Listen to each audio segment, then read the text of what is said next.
তোর মতো সুন্দরী মেয়েদের দিকে সবাই হা করে তাকিয়ে থাকে, আর দেখ ছেলেটা একবারও তোর দিকে তাকাচ্ছে না। আমি কি ওকে দেখানোর জন্য সাজুগুজু করে আসি নাকি? আর টাকাটা হবেই বা কেন? আমি কি খুব শক্ট? কেন তাকাইলো না? তোরা যা, তোদের দিকে তাকায় থাকো, আমার তো ঠেকা পড়েনি। অবশ্যই তাকাতে হবে, প্রত্যেকটা মেয়ে চায় তার দিকে তাকা। কেন ছেলেরা চায় না? সারাদিন টোটি করলে হইব? আচ্ছা, ওই মেয়েটা এমনি করে বসে আছে কেন? শুনলাম ওর নাকি রেজাল্টটা তোরা ভালো হয় না। ঠিক আছে, তোরা থাক। আচ্ছা আসতেছি। তোমাকে হাসি মুখে সুন্দর মানায়। আমার রেজাল্ট আমি জানি, ক্যাম্পাসের সিনিয়র হিসেবে বলছি, এরপর যদি কোনো বিষয়ে কোনো হেল্প দরকার হয় আমাকে জানাবে, ঠিক আছে?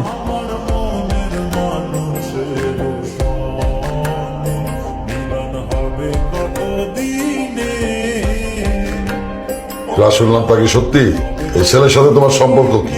সম্পর্ক আছে কে বললো? বাড়ি ফিরতেছিলাম, নিজের বাইক দিয়ে নামাই দিচ্ছে। আমি এই ইউনিয়নে পলিটিক্স করি, আমি আশা করব তোমার নিয়ে আমার যেন কোনো বিতর্কে জড়াইতে না হয়। আমার ব্যাপারে তোমার কিছু জিনিস জানা দরকার। ছোটবেলায় বাবা মাকে হারানোর পর আমি একাই বড় হই।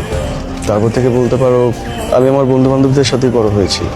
ওরা ছাড়া এই দুনিয়াতে আমার আপন কেউ নেই। কে বলেছে তোমার আপন কেউ নেই?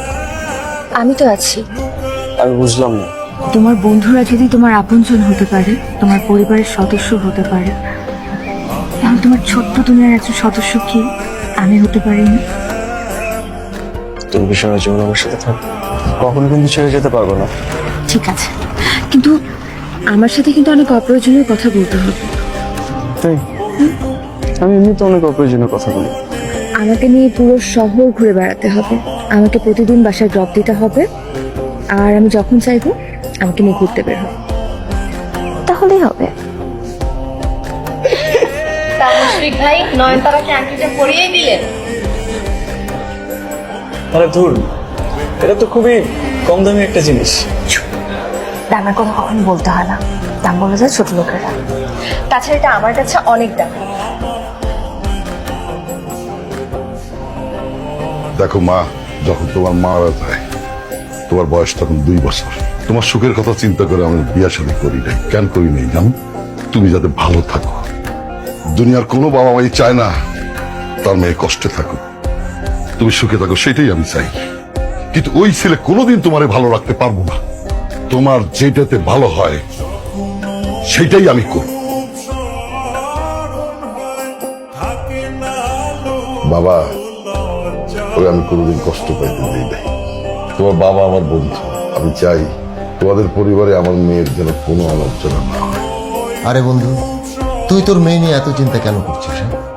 তোর মেয়ে এতদিন তোর ঘর আলো করেছিল, এখন থেকে আমার ঘর আলো করবে।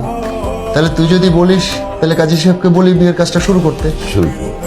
কাজী সাহেব, শুরু করেন। আলহামদুলিল্লাহ। হ্যাঁ হ্যাঁ, বিয়ে পড়ান জলদি জলদি। কি হয়েছে তোমার? এমন করতেছো কেন? এটা কারণটি? মায়ের আন্টি এমনিতেই পড়ছিলাম, মুশফিক আমার না ভালো লাগতেছে না, তুমি আমাকে একটু জড়ায় ধরবা। আমার না এখানে ভালো লাগতেছে না, আমাকে বাসায় নামাই দিবা। ব্যাস এখানে রেখে দাও। ওখানে? হ্যাঁ। তোমার বাসা না তো সামনে? এটা পেছনের রাস্তা, বাসার সামনে দিয়ে যাওয়া যাবে না, ঝামেলা আছে। পেছন দিক দিয়ে আমি ঢুকে যাবো বাসায়।